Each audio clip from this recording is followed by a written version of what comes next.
Smash Mouth Sports. I am your host, as always, Preston Bailey. With me, my co-host, Cam Vieira. Feel free to hit me up, live tweet me at Smash TV Radio. We had Dan Lifshitz on the show earlier today. He went wild. He dropped some wild language and had some hot takes. I don't know how I feel about that. Not thrilled with the language. We're not trying to upset YouTube or Google, but and we also had Matt McCarthy, great baseball analyst and broadcaster. We talked a lot of good football with him. Cam, how you doing today? And what are your thoughts on Dan's salacious takes? Well, I wish I could say I'm surprised, but I've known Dan for a while, and he's not. I mean, he loves Brady. He thinks Brady's the greatest of all time, but he was ready to move on from Brady in 2014, the first year Garoppolo was here, and he's been ready ever since. So he's a Belichick guy through and through, not a Brady guy. Has always been on Belichick's side in this divorce, and I disagree with him that Brady has played like dog crap this year. I couldn't disagree more. I think after the Green Bay game, he was in the MVP race. He played like dog crap Monday night, but overall, he's had a good year. Absolutely, he has. And also, the reason I didn't like it, I didn't like it, besides the language, which I didn't like it because it was a bad take. I don't have to agree with you, okay? But there's got to be an ounce of truth in your statement, okay? First of all, he has not played like crap. And I want to correct, I said this with Matt McCarthy. And by the way, Matt McCarthy could not have been a better guest. He could not be a better guest. I would have Matt McCarthy on all day, every day. This guy is a winner. This guy is great. He gave great takes. I'd love to disagree with him, even if it came after my Bucks, but he did it in an intelligent way. The one thing I can say that I was glad that Dan said is he admits about 18 parlays. I don't know that he thinks they're bad, by the way. So 18 parlays are bad. 7, 8. So he said they're bad. Most parlays are bad. Even 2-team parlays. He kind of lost me when he's talking about teasering it up. You know, if a team's a 3-point favorite, let's teaser it up to 8 or 9 or 10 or 12 points. That's getting a little carried away. I mean, that's just deep in the weeds. That's something that they like to do here.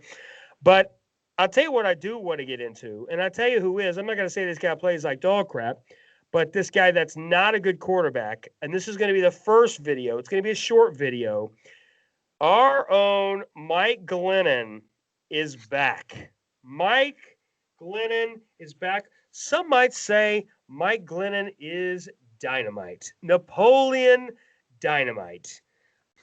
Oh, how the almighty Jacksonville Jaguars are falling. In case you didn't see today on Twitter, Mike Glennon is now the new starting quarterback for the Jacksonville Jaguars. I can't even say. I'm so triggered. I can't even say Jacksonville Jaguars. Mike Glennon in the same sense. I can't even say it. Cam, what are your thoughts on that? Well, it's obvious what they're doing at this point. They are hoping the Jets get tripped up, and by tripped up I mean win a game, and they're trying to lose out. And that Week 1 win over Indianapolis might come back to haunt Jacksonville. And I'm not sitting here if they wind up with Justin Fields, that's phenomenal.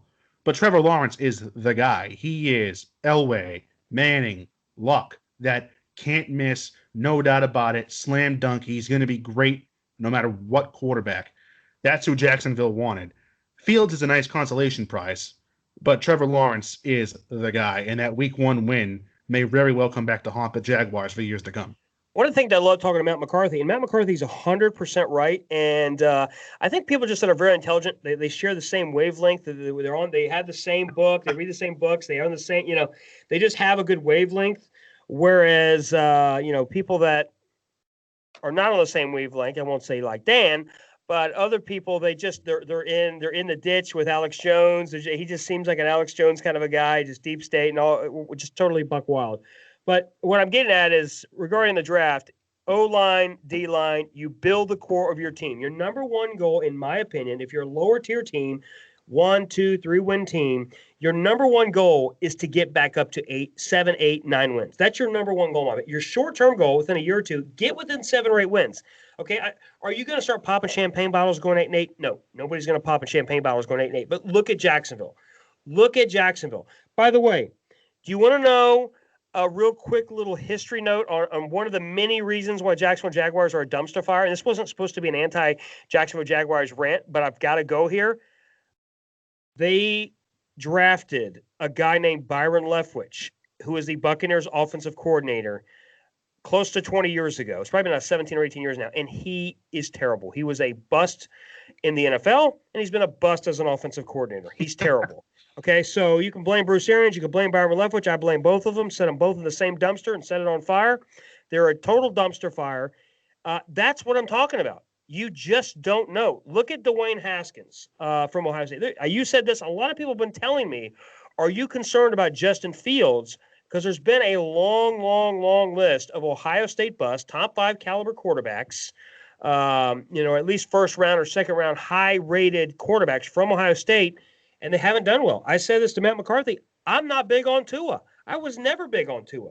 To me, he plays at Alabama, which is a football factory. I learn nothing from a quarterback that has the best O-line, the best Julio Jones, Calvin Ridley, this guy, that guy, that. I learned nothing from those guys. I'm ripping my own equipment out of the socket here. I'm getting so wild up. We learned nothing from those guys. It's kind of like Matt Leinart. Yeah, Matt Leinart had Reggie Bush. He had the best. It's like when you got a guy that's that stacked, just don't drive the ship into the ground. Don't drive the car into the ditch. That is my thought on that.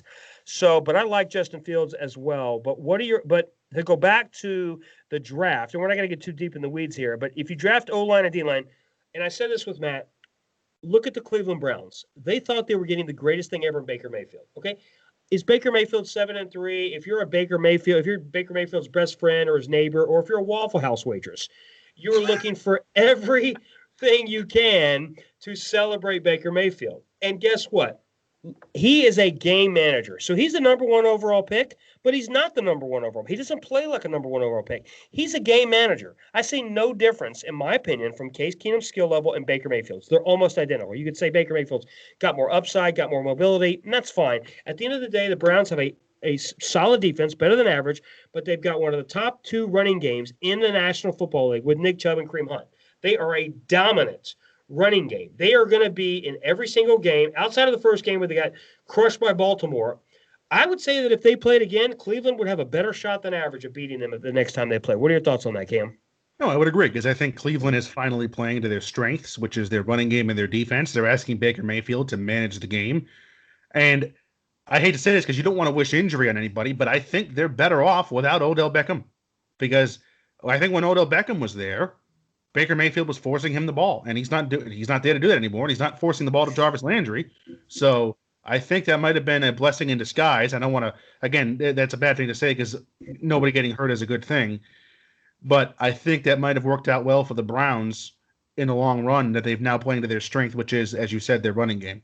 I would agree with you. In fact, to take that same note, I agree with you because the Browns are 7-3. The Browns, because of the personality of Odell Beckham, they felt forced to throw him the ball, get him the ball. And I remember last year they played a Monday night game, and I'm saying to myself, the whole game, the whole week, your number 1 play was a running back, halfback option, throwing to your receiver. Like, that's a horrible play. Like, it's all gadgets and gimmicks.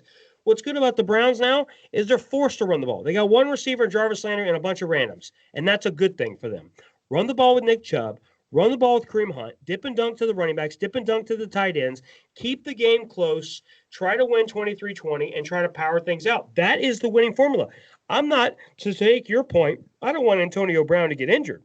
However, we might be better off without him. He's gummed up our offense. He has messed up our offense. We had a good flow going before he came. He lives with Tom Brady. And yes, people don't want to admit this. Yes, it's great that he's mentoring Antonio Brown and Tom Brady's trying to help him with TB12 and all these great rituals and all these great things. And I'm hoping that Antonio Brown, the person, can get things back together. But the problem is when you have a roommate, any of the roommates, you do feel an obligation to work with him more. You see him every day. You're going to get you TB12 avocados together. You go, later tonight, later Sunday, I'm going to throw this ball and that ball. So, yeah, you're going to be tempted to do that, right? Going to Burns together. Popping bottles together. So we're going to do this one. We're going to end a short one here, and then we're going to come back, and we're going to talk the most polarizing man in sports and in entertainment and arguably the world, Taysom Hill. Is Taysom Hill the next big thing? Is Taysom Hill bigger than Tim Tebow? Cam, we're going to end this, and we're going to get your thoughts on the other side. Okay.